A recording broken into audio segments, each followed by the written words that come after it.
Цивил медија. Председателот на ВМРО-ДПМН Христијан Мицкоски наживаше дека со двутретинско мнозинство ќе го укинат Преспанскиот договор. Што би можело да се случи доколку се укине договорот? Тоа условно доколку или ако е неостварливо. Прво, може ќе заличам на почетокот многу групно, ниту Мицковски, ниту било кој, ниту запирка од Преспанскиот договор нема да промени ни пред изборите, ни после изборите, уште помалку после изборите. За Преспанскиот договор застанаа 610.000 македонски граѓани. Застана Америка, Франција, Германија, целиот Брисел, целата Унија, застана една Грција во тој компромис. Така што никој ништо не може да промени.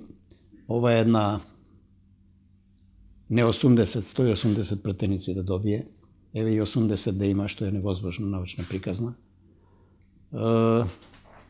Треба Бадинтерово мнозинство да обезбеди, што никогаш не може да го обезбеди. И мислам дека тоа луѓето го знаат.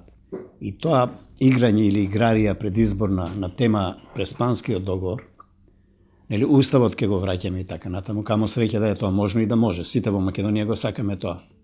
Но се определивме за овие дури болни и травматични промени во договорот, компромиси, за да дојдеме да ги откренеме рампите од заглавеноста на Македонија во интеграциите. Еве, НАТО е известно, кај да е, Европската Унија е тука и таму каде да е, некаде до пролет, здрави ако не на есен, ќе почнат преговорите, значи Македонија се движи.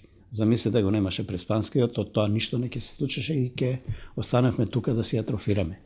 Затоа мислам дека од страна на председателот на најмоќната политичка партија во Македонија е нечесно сега да собира партиски поени или гласови на таа тема, затоа што знае дека, тој најдобро знае дека тоа нема да го оствари и дека не е моје да што се вели да делам и да солам памет, но мислам дека треба да престане прво да ги слуша советите на веројатно својот председателски кандидат професорката Сијановска, затоа што таа е нормално експерт и може секогаш да најде во теоријата начини што е правно, што не е правно, како е меѓународното право, што е уставно, што не е уставно, и може секогаш и таа и многу други експерти да покажат некој пат, некои начини како може да се врати се назад, нели, Македонија да се остане Република Македонија, односно да се биде фирм за меѓународна употреба.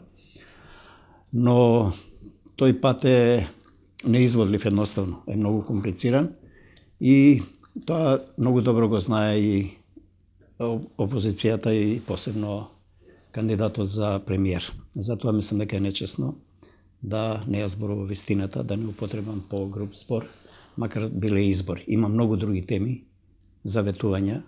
Преспанскиот договор да го остави така да си лежи во уставот и во меѓународните акти. Ние во Обединетите нации веќе сме запишани како со новото уставно име, јазикот ни е таму исто така, уште еднаш потврден.